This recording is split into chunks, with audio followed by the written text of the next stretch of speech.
Hey Instafan! Welcome to our digital dojo where we make social media simple and fun.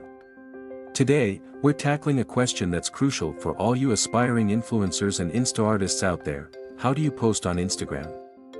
Whether you're a newbie or just need a refresher, we've got you covered.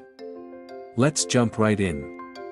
Step 1, open your Instagram app. Step 1 is as easy as pie.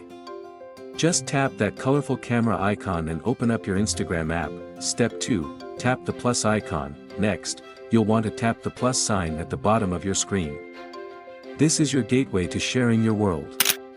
Step 3, choose your content. Now, it's time to pick your star player. Choose a photo or video from your gallery or snap a fresh one right now. Show selecting a photo from the gallery and taking a new photo. Step 4, edit to perfection. Got your pic? Great!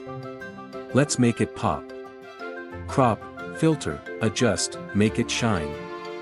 Step 5, craft your caption. A picture's worth 1,000 words, but don't forget your caption.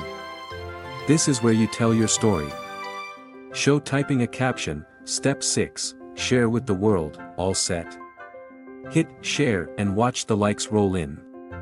Congratulations, you've just made your mark on the Insta world. Show pressing the share button, cut back to the host, and there you have it, folks. 6 simple steps to posting on Instagram. Remember, every post is a piece of your story, so make it count. If you found this guide helpful, smash that like button, hit subscribe, and ring that bell for more social media savvy tips. Until next time, keep posting and stay fabulous.